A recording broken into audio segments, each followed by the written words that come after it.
할렐루야. 반갑습니다. 명절에 조급하시겠지만 은혜 충만히 누리고 돌아가시는 저와 여러분 되기를 간절히 소망합니다. 예. 요 직전 제가 창세기 말씀 한 번 나눈 적이 있습니다. 주일 낮 시간 11시 예배인데 혹시 기억하시는 분들은 기억을 되새기셔도 좋고요. 기억 못하셔도 제가 잠깐 앞부분 설명드리고 오늘 본문 말씀 가지고 말씀 나누겠습니다. 아브라함이 이삭을 낳고 이삭이 야곱을 낳고 야곱의 아들 중에서 요셉이 형의 질투로 애굽으로 팔려가게 되는 거 다 아실 겁니다. 거기서 요셉은 총리가 되고 그리고 요셉이 총리가 되는 계기 중에 있었던 이 꿈 사건이 있죠. 7년 풍년, 7년 기근 이 사건. 그래서 이제 요셉이 형들과 제외하고 형들에게 부탁합니다. 빨리 올라가서 지금 가나안 땅에 있는 아비를 모시고 그 식솔들을 다 데리고 내려오십시오라고 이제 부탁합니다. 그래서 야곱이 자기 아들 요셉이 살아있다는 소식을 듣고 다른 건 모두 옆으로 치워놓고라도 아들 얼굴 보겠다고 이제 내려가는 장면이 오늘 본문 말씀입니다. 46장 1절 보시면 이스라엘이 모든 소유를 이끌고 떠나 이렇게 쓰여 있습니다. 그래서 이스라엘은 야곱을 말하고 있죠. 여기 보면은 브엘세바에 이르렀다 이렇게 쓰고 있습니다. 야곱이 출발한 동네는 헤브론이라는 동네고 헤브론은 이스라엘 중앙 지역에서 약간 남쪽으로 치우친 지역이고 오늘 본문 말씀 1절에 등장하는 브엘세바는 거기서 약 남쪽으로 30km 정도 더 내려온 지역입니다.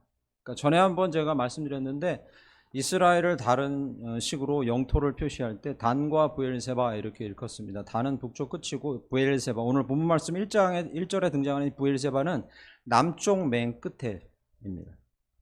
그러니까 이 장면은 무엇이냐면 아들 요셉을 보려고 식구들을 모두 데리고 이집트로 가는 중간에 가나안 땅에서 발로 밟게 되는 마지막 땅입니다. 다시 돌아올 수 있을까요? 이 확신이 야곱에게 조금 있으면 설명드리겠지만 확실히 없었습니다.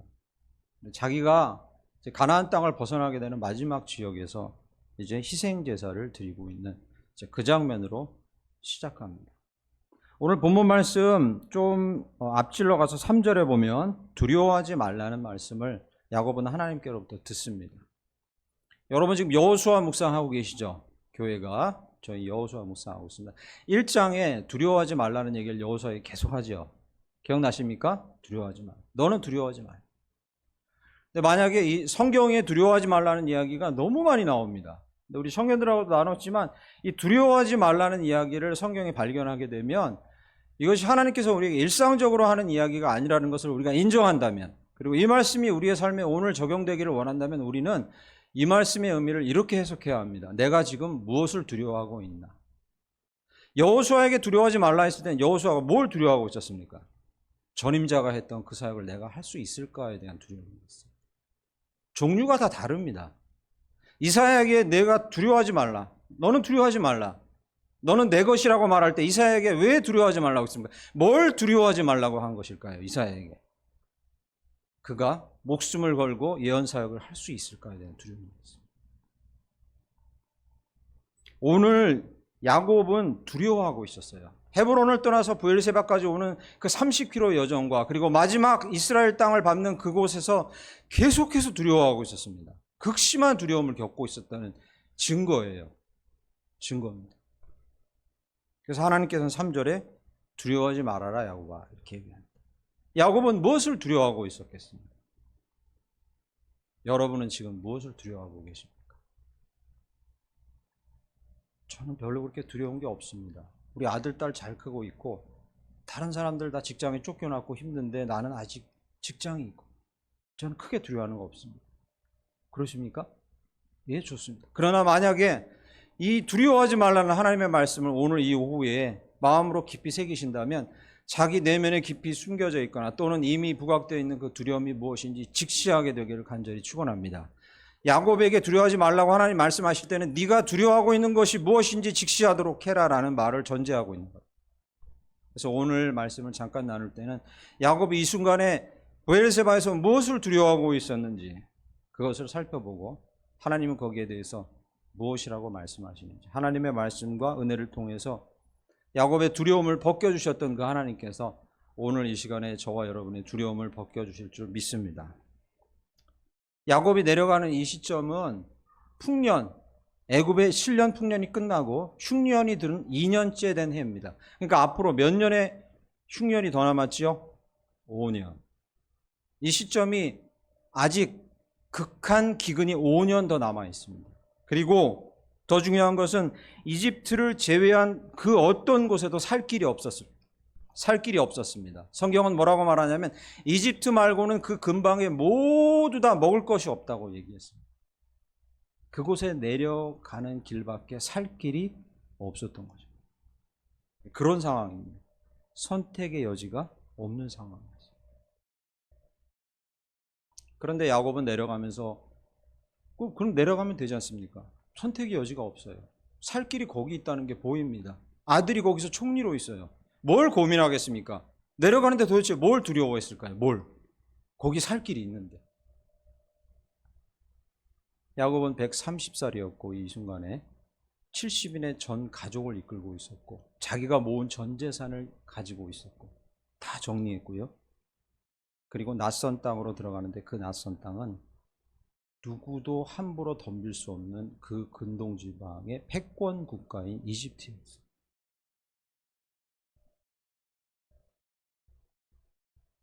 46장 30절 이후로 이제 조금 있으면 언급해 드리겠지만 아무리 아들이 총리로 있다고 해도 그 패권 국가 앞에서 130살의 노인, 모은 재산이 아무리 많다 해도 그 당시에 황금기였던 이집트에 비해서 정말로 보잘것없는 재산과 그 소수의 사람들은 두려울 수밖에 없었습니다.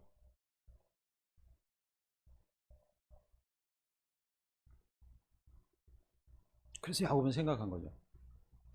내가 생계를 해결하고 이 두려움을 벗어날 수 있는 길이 무엇일까? 무엇이겠습니까? 있습니다. 굳이 안 내려가도 됩니다. 생계만 해결한다면 굳이 안 내려가도 됩니다. 어떻게 할까요? 요셉의 형들이 내려와서 곡물을 실어서 날라오른 거 기억나시죠? 곡물을 가지고 아버지 봉양하려고 올라갔던 거. 아이디어를 내려면 낼 수 있었어요. 생계를 해결하려고 했으면 너희들 나를 위해서 곡물을 좀 실어다 날라달라고 말할 수 있어요. 야곱이 그 시점에 내려가면서 마음 가운데 생각한 거예요. 나는 생계를 위해 내려가고 있나? 나는 이 목적을 위해서 여기 내려가고 있나?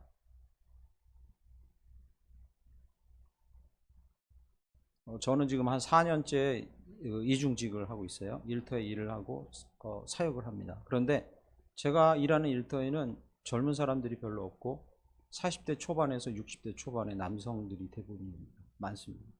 그런데 이 사람들의 두려움이 무엇이냐면 제가 일하는 데는 60세가 정년이에요. 만으로. 그러니까 엊그저께도 일하다가 얘기를 자기들끼리 하는 걸 들었는데 자기는 내일 모레가 60이라는 거예요. 지금이 어느 시대인데 60이 정년이냐고 65세까지 늘려야 된다고 자기들끼리 막 숙덕거리는 걸 들었어요.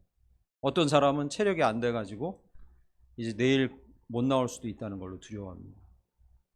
무거운 짐과 근심을 짊어진 생계를 위해서 고된 삶을 사는 사람들의 이야기들을 막 들을 수 있어요. 그런데 놀라운 게 뭐냐면요. 이 사람들의 진짜 두려움은 그것이 아닙니다. 여러분, 그게 아닙니다. 이 사람들의 진짜 두려움은 그게 아니에요. 자기가 회피하고 직시하지 않고 있지만 이분들의 진짜 두려움은 무엇이냐면 삶의 목적이 없다는 것이죠. 큽니다. 그래서 이분들이 주로 나누는 주제가 무엇이냐면 술 이야기, 도박 이야기, 게임 이야기. 오늘 열심히 일하고 오늘 술을 마시고 오늘 열심히 일하고 게임하고 오늘 열심히 일하고 도박하고.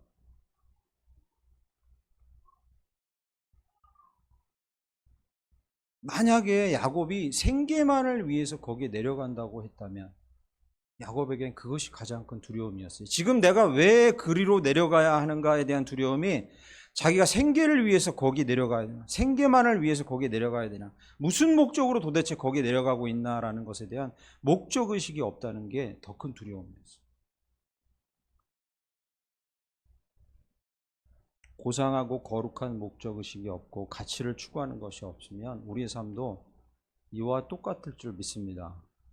야곱이 브엘세바에서 두려워했던 첫 번째 이유를 하나님은 직시하고 계셨어요. 알고 계셨어요. 그 마음속을. 그것은 내가 도대체 무슨 목적으로 이집트에 내려가냐라고 그 마음에 갈등이 일어났다. 거기서부터 두려움이 시작된 겁니다. 저와 여러분은 부모와 직장의 일터의 직원이요, 그리고 교사요, 그리고 학생이요, 직분자로 각자의 자리에 있습니다. 만약에 그 자리가 내 생계를 위한 자리고 내 이익을 위한 자리이기만 하면 두려움은 거기서부터 시작되는 줄 믿습니다. 만약에 그게 유일한 목적이면. 야곱은 그래서 오늘 본문 말씀에 희생제사를 드리고 2절에 그 마음, 그 안에 있는 두려움을 하나님께서 너무 잘 아셔서 2절에 그 밤에 하나님이 이상 중에 이스라엘에게 나타나 이르셨다 이렇게 쓰고 있습니다. 야곱의 마음의 두려움을 알았어요. 내가 생계만을 위해서 여길 내려가야 되나 꼭 다른 목적은 없는가 하는 이 혼란 가운데 두려웠다는 걸 알고 있었습니다. 그래서 하나님 말씀하십니다. 3절이에요. 하나님이 이르시되 나는 하나님이라 내 아버지의 하나님이니 애굽으로 내려가기를 두려워하지 말라. 이렇게. 할렐루야. 아멘. 여기요. 나는 하나님이라. 나는 전능하고 신실한 하나님이라. 그런데 나는 내 아버지의 하나님이니. 이렇게 씁니다. 이게 무슨 말씀이냐면요. 아브라함을, 네 할아버지 아브라함을 친히 불러서 사명을 주고 이끌었던 하나님이 네 아비 이삭을 부르고 이끌고 사명을 주고 인도한 하나님이 똑같이 네가 애굽으로 내려가는 그 걸음은 생계를 위한 걸음이 아니라 나의 부름을 따라 가는 걸음이다라고 말씀하고 계신 거죠. 지금 너의 걸음은 생계만을 위한 걸음이 아니라 나의 부름과 사명을 위해 가는 걸음이다라고 말씀하고 계신 거예요. 우리 안에 생계를 위해서 열심히 행하지만 두려움이 있다면 우리는 이것을 확인하고 다시 한번 이 마음과 믿음을 품고 나아가야 될 줄 믿습니다. 나는 생계만을 위해 사는 자가 아니라 하나님의 부름을 따라 사는 자이다. 이것은 직장을 어디로 다른 데로 옮기거나 다른 일로 바꾸라는 그런 의미가 아닙니다. 같은 일을 하고 계셔도 똑같은 자리에 있어도 다른 사람과 비교해봐도 별반 다른 자리가 아니라 똑같은 비슷한 자리에 있어도 내가 하나님의 부르심에 따라서 이 자리에 서 있고 일하고 있는가 아니면 생계와 다른 목적을 가지고 있는가. 만약 후자라면 두려움에서 절대로 벗어날 수 없습니다. 절대로 벗어날 수 없습니다. 생계를 위한 삶이냐 부르심을 따라가는 삶이냐를 스스로 자가 진단할 수 있는 아주 분명한 방법이 한 가지 있습니다. 야곱도 그 질문을 받았어요. 본문에 드러나지 않지만 야곱은 하나님께 그 질문을 하나님이 던지고 그 질문에 대답해야만 했습니다. 자가 진단하는 방법이 있습니다. 나는 생계만을 쫓아가는 자냐 아니면 하나님의 부르심에 따라가는 자. 다른 사람은 옆에서 평가할 수 없습니다. 그러나 스스로에게 질문해 보십시오. 제 말씀을 듣고. 지금부터 기준을 말씀드립니다. 생계만을 따라가는 사람은요. 없는 것에 집착하고 쥐어야 할 것에 집착합니다. 손으로 쥐어야 할 것에 집착합니다. 부르심을 따라가는 자는요. 지금 내게 있는 것에 집착하고 하나님이 그것을 달라고 할 때 드릴 수 있는가에 집착합니다. 냉정하게 자신을 돌아보시기 바랍니다. 저도 제 자신을 돌아보고 있습니다. 출애굽기 4장에서 모세에게 말씀합니다. 내게 앞으로 너에게 무엇을 내가 너에게 주겠다 말씀하지 않고 지금 너에게 무엇이 있느냐고 말씀하십니다. 지금. 사람들은 수천 명 모여 있는데 먹을 것이 없는 그 순간에 하나님께서 가서 사오라 말하지 않고 아이에게 뭘 말하죠? 지금 내 손에 뭐가 있느냐. 여러분 기준은 아주 명확합니다. 스스로 속이려 해도 속이지 마십시오. 내가 생계를 따라가고 있느냐? 부르심을 따라가고 있느냐? 그것은 명확합니다. 명확합니다. 야곱에게 지금 하나님 묻고 계신 겁니다. 야곱에게요. 앞으로 순간이 아니에요. 애굽 가서 순간이 아닙니다. 이 브엘세바에 있는 이 순간에 야곱의 마음 가운데, 희생제사를 드리고 있는 그 야곱의 마음 가운데, 두려워하는 야곱의 마음 가운데 묻고 계신 거예요. 여러분에게 지금 묻고 계신 겁니다. 저와 여러분에게. 지금 너에게 무엇이 있냐? 야곱은 뭐라고 대답했겠습니까? 저는 130살이에요. 형 피해서 수십 년간 도망가 있다가 죽을 고생하고 이제 가나안 땅에 와서 이 약속된 땅에 이제 막 정착하고 좀 살만한 130살 노인이에요. 지금 제가 가지고 요게 답니다 라고 대답했겠죠. 그렇게 대답했겠죠. 여러분 뭐라고 대답하시겠습니까? 지금 너에게 뭐가 있느냐라고 물으시면 뭐라고 대답하시겠습니까? 그럼 혹시 어떤 분은 저한테 이렇게 반론할지 모릅니다. 어떤 성도님, 목사님 그럼 생계는 무시합니까? 첫 번째요 반론이. 목사님 두 번째 반론은요? 그렇지 않고요. 믿는 사람 중에도 많이 가진 사람, 넉넉하게 좀 많이 가진 사람들은 이 하나님의 부르심이 있어도 생계형 인간이 되지 않아요. 생계만 추구하지 않아요. 어느 정도 있으니까 그런 사람들은 계속 가지려 하지 않겠죠. 하나님이 어느 정도 채워주신 사람은 계속 가지려고만 하지 않겠죠. 어느 정도 채워주신 사람은 자기 있는 것에 만족하겠죠. 여러분 그렇습니까? 여러분 그렇습니까? 그렇습니까? 절대 안 그렇습니다. 절대 안 그렇습니다. 인간은 아무도 그럴 수 없습니다. 그런 존재는 아무도 없어요. 그러니까 이 기준은 명확합니다. 생기형 인간이냐 부르심을 따라가는 인간이냐 명확합니다. 많이 있어도, 넘치게 있어도 계속해서 없는 것에 집착하고 쥘 것에 집착하는 사람은 얼마든지 있습니다. 얼마든지. 이것은 정확한 기준입니다. 스스로를 점검할 수 있는 정확한 기준. 저와 여러분 스스로를. 그렇다고 믿음이 생기고 주님을 섬기고 잘 살기로, 주님을 섬기고 살기로 몸부림치고 결단한다고 갑자기 넉넉해집니까? 그것도 아닙니다. 그런데 그런 저희에게 하나님은 지금 너에게 뭐 있냐고 또 물어보십니다.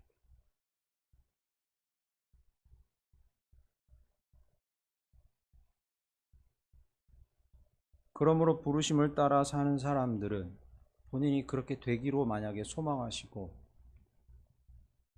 그리고 그 길로 들어서 있는 성도라고 판단하시고 그렇게 달려가야겠다고 마음 먹으신다면 무엇을 주시겠습니까? 라는 기도보다는 지금 제가 무엇을 드릴까요?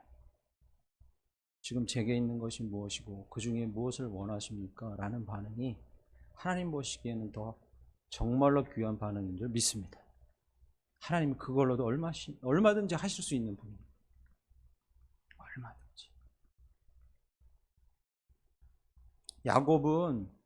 야곱은요 이렇게 대답했습니다. 희생제사를 통해서 하나님의 말씀을 듣고 두려움을 떨쳐버린 이후에 이렇게 대답했습니다. 130살 노인. 야곱은 내려가서 조금 있다가요 눈도 안 보이게 됩니다. 에브라임과 므낫세를 축복할 때 눈이 보이지 않아요. 그래서 요셉이 눈이 보이지 않아서 손을 잘못 얹을 줄 알고 바꿔주잖아요. 그죠? 눈이 보이지 않아요. 이 대사현상이랑 생리현상이 정말로 급격히 떨어지면서 거의 몸을 쓸 수 없는 지경이 됩니다. 130살 노인이니까요. 그런데 그것을 드리겠다고 이 희생제사 이 순간에 하나님께 130살 제 자신을 당신에게 다시 드립니다. 거기서 제가 무엇을 할 수 있습니까? 생계가 아니고 무슨 부르심입니까? 제가 드릴게요 라고 다짐했을 때 야곱은 130살에 이집트에 내려가서 놀라운 일 두 가지를 합니다.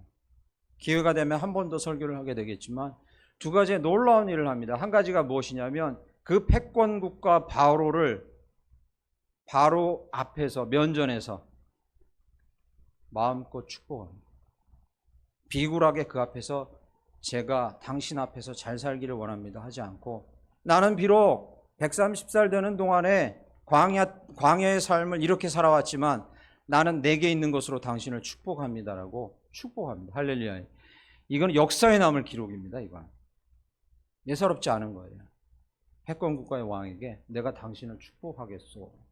또 한 가지는 무엇이냐면요, 방금 말씀드린 눈에 보이지 않는 상황에서 130살, 그 이후에는 한 140살 됐겠죠.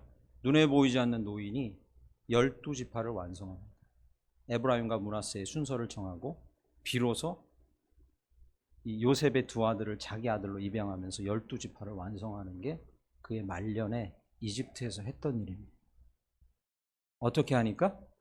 그가 두려움을 벗어던지고 그리고 하나님께 130살 자기 자신을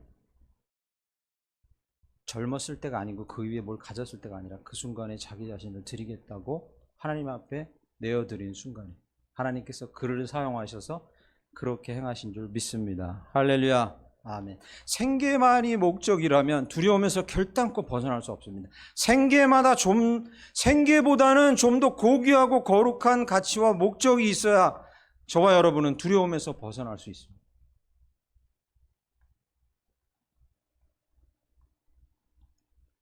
두 번째 야곱이 두려워했던 것은 무엇이냐면, 야곱은 할아버지 아브라함에게 주셨던 하나님의 언약을 알고 있었습니다. 뭐 2대밖에 안 지났으니까 이게 나중에 수십 대를 뒤로 가서도 후손도 아는데 2대 전의 일을 모르겠습니다. 자기 할아버지 때 하나님께서 할아버지 아브라함에게 주셨던 언약이 무엇인지 알고 있었어요. 창세기 12장, 15장, 17장 그 이후에도 몇 번 더 나오는 언약인데 그것이 바로 저희가 잘 아는 기업의 약속, 믿는 자들이 누릴 유산의 약속, 그리스도인이면 누구나 누리게 될 약속이죠. 땅, 자손, 복의 통로가 되는 것이요. 그런데 이 12장, 15장, 17장 중에 독특한 이 언약이 하나 있는데 15장입니다. 12장, 17장에 등장하지 않지만 창세기 15장에는 이 언약을 말씀하시면서 독특한 이야기를 하는데 무엇이냐면 가까운 미래 이야기를 합니다. 가까운 미래. 12장, 17장은 먼 미래입니다. 가나안 땅을 차지하고 왕조가 건설되고 예수가 나오는 그 이야기입니다. 그런데 15장은 아주 가까운 이야기를 하는데 그것이 무엇이냐면 창세기 15장 13절에 아브라함에게 하나님 말씀하십니다. 네 자손이 객, 즉 손님이 되어서 손님이 된 그 땅에서 종살이 400년을 할 거라는 가까운 미래 얘기를 합니다. 15장에 나옵니다. 여러분, 아브라함 자기 할아버지가 이삭에게 이야기했고 이삭이 야곱에게 얘기했습니다. 이제 브엘세바에서 이집트로 들어가는 야곱의 머릿속에는 이 사실을 알고 있었고 야곱은 그 순간에 두려움을 느꼈어요. 어떤 두려움을 느꼈습니까? 이게 지금 룰루랄라 소풍 가는 길이 아니에요. 내가 여기 땅에 내려가서 발을 딛고 내 후손이 여기서 종살이 400년을 할 수도 있겠구나라는 두려움입니다. 지금 당장은 우리가 죽지 않지만 그러나 종살이를 하겠구나. 무려 몇 년을? 400년 이상을. 생존에 대한 두려움, 생계에 대한 두려움을 직면하고 두 번째 야곱이 직면했던 두려움은 생존에 대한 두려움. 지금 이 땅을 덮은 생존에 대한 두려움을 저희는 알고 있습니다.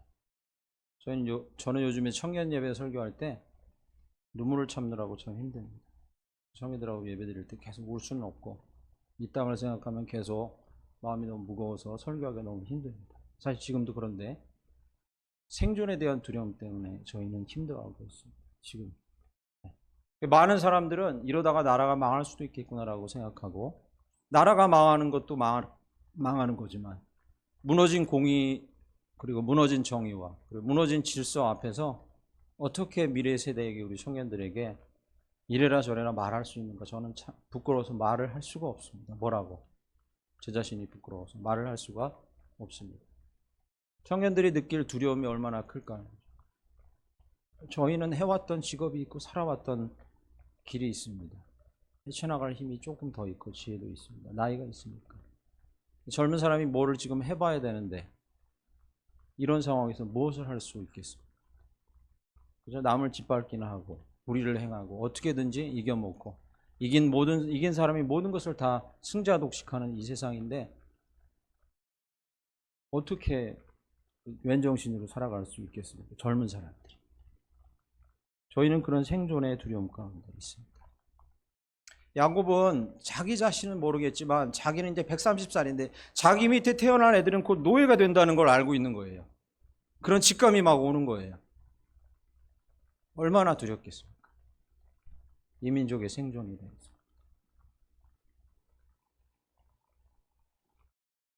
하나님은 46장 3절에 이렇게 얘기하십니다. 끝에요. 잘 보시죠. 내려가기를 두려워하지 말라. 내가 거기서 너로 큰 민족을 이루게 하리. 할렐루야. 노예가 되더라도 결국 너는 큰 민족을 이루게 될 것이다. 할렐루야. 하나님께서 두려움을 벗겨주시는 방식은 무엇이었냐면 너 잘만 하면 노예 생활을 하지 않아, 이런 게 아니라요. 네가 노예 생활을 해? 어려움 당할 수도 있을 거야. 힘들 수도 있을 거야. 그러나 결국에 내가 너한테 약속하는 것은 무엇이냐면 번영이라는 거야. 너희 민족, 내가 택한 네 민족은 근근히 이 역사 속에서 살아가는 민족이 아니라 이 땅에 번영을 이룰 민족이야. 너희를 통해서 이 땅에 번영을 줄 거야 라는 이 약속을 하나님께서는 해주심으로 야곱의 두려움을 벗겨주시는 거죠. 할렐루야. 우리에게 그 약속을 통해서 우리의 두려움을 벗겨주실 줄 믿습니다. 걱정하지 마십시오. 한국교회와 한국 성도들이 쇠락의 길을 겪고 있다고 얘기하고, 이것은 사실입니다. 엄청나게 쇠락의 길을 겪고 있습니다. 사실입니다. 그러나 걱정하지 마십시오. 우리에게 약속된 길은 주님 오시는 그날까지, 우리 각자가 숨을 거두는 그날까지 우리에게 약속된 길은 근근히 연명하는 길이 아니라, 생존의 위협 가운데 연명하는 길이 아니라 번영의 길이 될 줄 믿습니다. 교회는 그렇게 될 줄 믿습니다. 교회는 절대로 지지 않습니다. 절대로 그렇지 않습니다. 우리에게 약속된 길은 번영의 길입니다. 그런데 오해하시면 안 되는 거죠. 어떤 번영이라는 거죠. 어떤 번영. 자본주의식 번영이 아닙니다. 외적인 번영이 아니고, 모양새의 번영이 아니고, 외적인 팽창이 아닙니다. 복음의 본질이 온 세상을 덮을 때까지, 하나님 나라의 원리가 이 땅을 지배할 때까지 그 복음이 번영하는 것을 우리를 통해 보게 하실 줄 믿습니다. 아브라함에게 주신 약속이에요. 내가 너에게 너의 생존에 대한 두려움을 벗겨줄 약속은 이것이다. 네가 걸어가는 그 길은 번영의 길이다 라고 말하는 거죠. 할렐루야. 하나님은 이 번영을 어떻게 이루십니까? 여러분, 이것도 어떻게 이루십니까? 여러분, 염려하지 마십시오. 지금 지는 것 같고, 많은 사람이 잘못되는 길로 가는 것 같고, 판단을 못하고, 역사의식이 없고, 분별의식이 없고, 비판력이 없고, 그래서 잘못된 길로 많은 사람들이 가는 것 같지만, 하나님은 어떤 식으로 그 중에서도 일하고 계십니까? 우리 목사님께서 계속 우리 교회와 그리고 우리 성도들이 모두 기억해야 될 말씀으로 계속 반복하고 있는 겁니다. 어떤 방법으로 그렇게 하십니까? 예수님이 하셨던 방법은 단 하나밖에 없습니다. 한 사람을 통해서. 한 사람이 또 한 사람을, 한 사람이 또 한 사람, 한 사람이 또 한 사람을, 한 사람이 또 한 사람. 그것이 가장 안전한 방법이고, 그것이 예수님께서 말씀하신 방법이고, 그것이 가장 완벽한 방법이고, 그것만이 살아남을 방법입니다. 지금 떠벌리는 사람은 다 사라질 겁니다. 지금 떠벌리고 그리고 우적거리는 사람들은 모두 다 하나님 앞에 징계받을 겁니다. 한 사람에게 충성하고, 한 사람을 세우고, 한 사람을 위해서만 헌신하는 사람만이 이 번영의 주인공이 될 줄 믿습니다.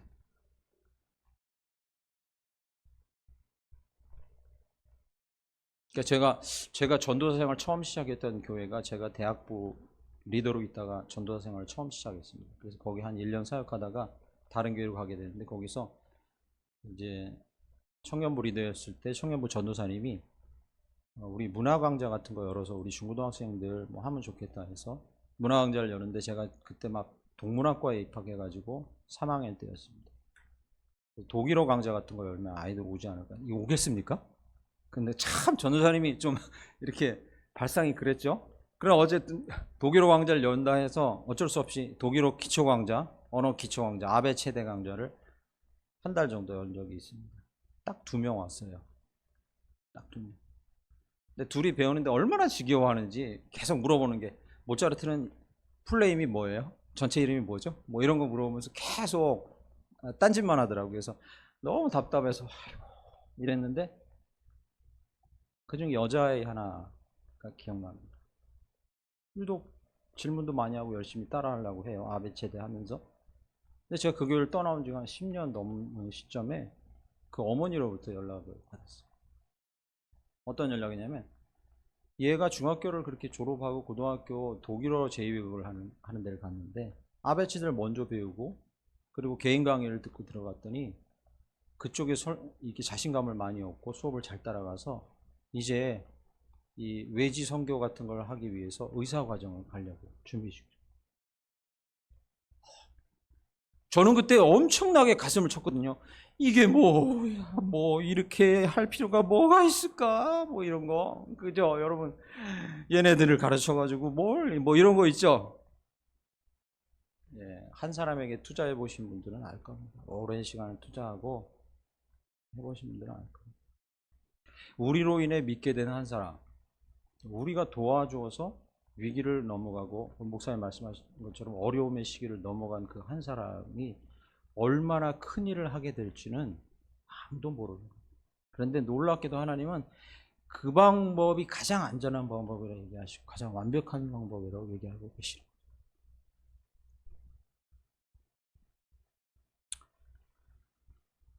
저와 여러분이 갖고 있는 생존에 대한 두려움을 해결할 것은 하나님께서 우리에게 번영의 길을 약속하셨다는 것을 신뢰하는 것입니다. 그리고 지금 계신 곳에서 한 사람을 위해서 계속 충성하십니다.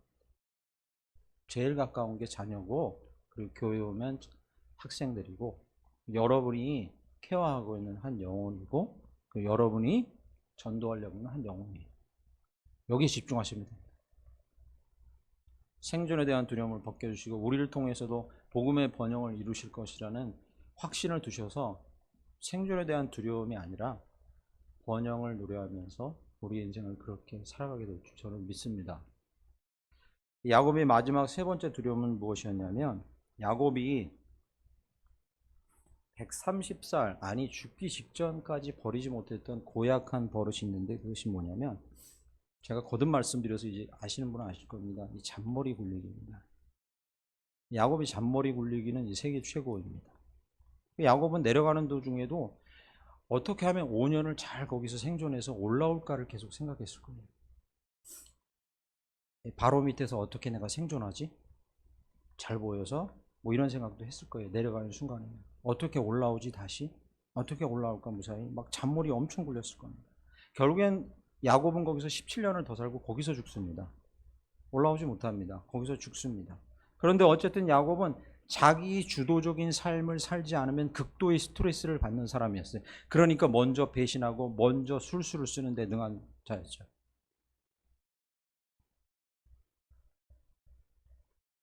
자기 주도적이고 철두철미한 자들은 극한 두려움에 쌓입니다. 어떤 두려움이요? 그것이 빗나갈 때. 계획이 빗나갈 때.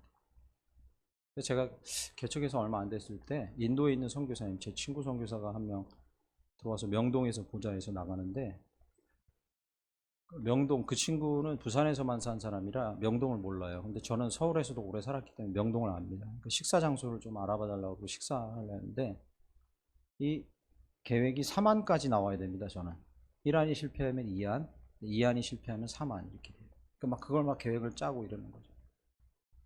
빗나가면 두려운 거예요. 자기 주도적인 사람들 특징이죠. 이게요, 처음에 스트레스인데 이게 극도의 두려움까지 생깁니다. 야곱이 왜 배신에 능하고 술수에 능하고 잔머리에 능했겠습니까? 자기가 세운 계획대로 안 될까봐 편법을 쓰고 불법을 쓰고 배신을 해서라도 자기에게 유리한 상황으로 만들려고 했기 때문에 그가 잔머리에 능한 사람이 된 겁니다. 그 증거를 보여드릴까요? 46장 31절에 보면 요셉이 자기 아버지를 만나서 이제 내려온 자기 아버지를 만나서 막 얼싸안고 온 다음에 아버지에게 하는 첫 마디가 있습니다. 28절에 보시면 야곱이 유다를 요셉에게 미리 보내어 자기를 고센 땅으로, 그 다음에 29절에 요셉이 그의 수레를 갖추고 고센으로 올라가서 그의 아버지 이스라엘을 맞으며 그에게 보이고 그의 목을 어긋맞춰 얼마 동안 울고 나서 요셉이 아버지 야곱을 보고 처음에 한 마디가 뭐냐면, 처음에 한 조언이 뭐냐면 이겁니다. 아버지, 제가 바로에게 이야기를 이렇게 해놓을 건데 아버지는 바로 앞에 가서 꼭 이렇게 말해야 돼요 라고 이 말을 처음에 합니다. 이 말이 뭐냐면, 제가 시킨 대로만 하세요 아버지. 야곱에게 시키는 겁니다. 저는 야곱입니다. 저는 아무런 능력이 없고 미약한 존재입니다. 바로 왕이시여 당신에게 해를 입히려고 온 게 아니라 저는 조그마한 땅덩이 하나 주면 거기서 목축이나 하고 저희 부족 멸망하지 않도록, 굶어 죽지 않도록 당신에게는 미미한 해도 미치지 않는 존재로 여기 그냥 살러 온 겁니다. 아버지, 이렇게 꼭 얘기하셔야 아버지 당신과 저희 부족이 살 수 있어요 라고 조언합니다. 아들 요셉이 야곱의 뭘 알았습니까? 자기 주도적인 성격 알았으니까, 잔머리 굴리기 능한 사람이라는 거 알았으니까 방법을 알려주는 거예요. 방법을 알려주고.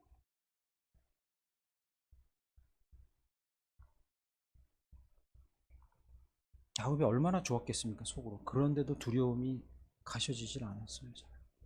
여러분, 그런 야곱에게 하나님 뭐라고 말씀하시는지 46장 4절 보시죠. 4절. 세 가지 약속합니다. 하나님 세 가지. 내가 너와 함께 애굽으로 내려가겠고, 하나. 두 번째요, 반드시 너를 인도하여 다시 올라올 것이며, 마지막이요, 요셉이 그의 손으로 내 눈을 감기리라. 여러분, 여기 이 말씀에 이 세 번 반복되는 동안에 하나님께서 야곱에게 주시는 이 말씀의 핵심이 뭐냐면요, 무엇이에요? 네가 너 주도적인 삶으로 살았는데 이제 내 주도적인 삶으로 너의 삶을 바꾸어 놓겠다. 앞으로 네 걸음 가운데 네 주도적이 아니라 내 주도적인 삶으로 내가 너를 바꾸겠다는 거야. 여기 보세요. 내가 너와 함께 내려가고, 그 다음에요, 강조해서 반드시 내가 너를 인도하여 다시 올라올 것이고, 그리고 네가 염려하는 게 뭔지 알아. 거기 가서 혹시 객사하면 어쩌지?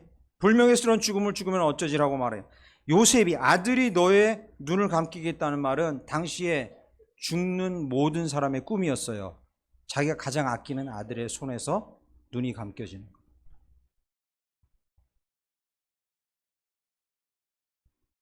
네 계획대로 안 될까 봐 두려워하지 마.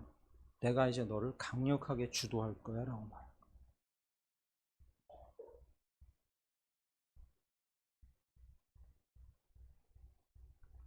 자기 주도적인 삶의 두려움 때문에 전전긍긍하셨다면, 만약에 저도 그렇게 여러분 그러시다면 하나님께서 주도하실 줄 믿습니다. 그렇게 맡겨드릴 때 우리 안에 있는 두려움이 사라질 줄 믿습니다. 이 세 가지 두려움을 정말로 골고루 갖춘 인물이 성경에 나옵니다. 정말 똑같아요, 야곱하고. 이 세 가지의 두려움을 극명하게 그의 인생을 통해서 보여준 인물이 한 명 나오는데 그것이 베드로입니다. 베드로는 생계에 대한 두려움이 극심했던 자예요. 그래서 예수님 돌아가시고 눈앞에서 사라지자마자 어디로 갔습니까? 물고기 잡으러 바로 달려가죠. 생존에 대한 두려움이 그를 꽉 붙들고 있던 자입니다. 그래서 내가 죽으면 죽었지 그렇게 안 하겠습니다라고 했던 자인데, 예수님 모른다고 어떻게 합니까? 죽을까 봐 계속 부인합니다.